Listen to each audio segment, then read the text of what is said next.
تخيل معي زوجين كبار بالسن عايشين بهدوء في ملبورن، أستراليا. زوجها مستر بينيت فجأة ينصدم بتشخيص صعب، خرف، ومسز بينيت تبدأ تغرق في مسؤولية ما تقدر عليها.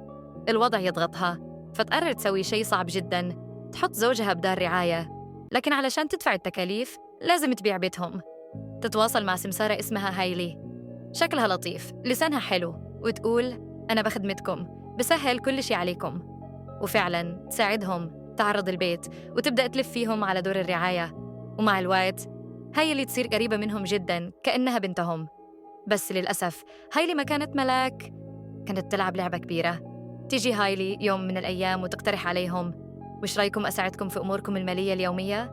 أنتم ما عندكم أحد. ومسز بينيت توثق فيها وتسلمها تفويضاً كاملاً على حساباتهم.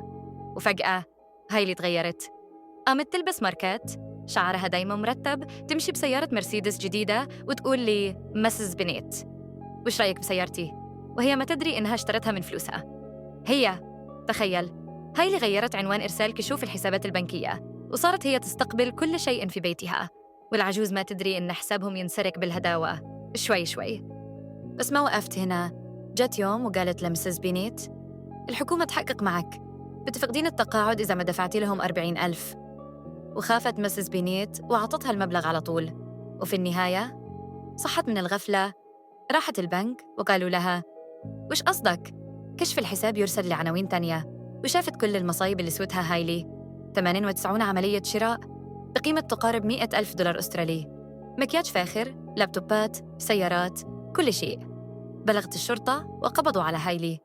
قالت لهم: أنا ما سرقت، هي عطتني الفلوس. ثم غيرت كلامها وقالت: كنت ناوية أرجع المبلغ. واضح إن الكذب ما له حدود عندها. وفي النهاية حكموا عليها ب3 شهور سجن واسترجاع المبلغ. لكن الغريب إنها للحين تشتغل سمسارة عقار وتبيع بيوت للناس وكأن ما صار شيء.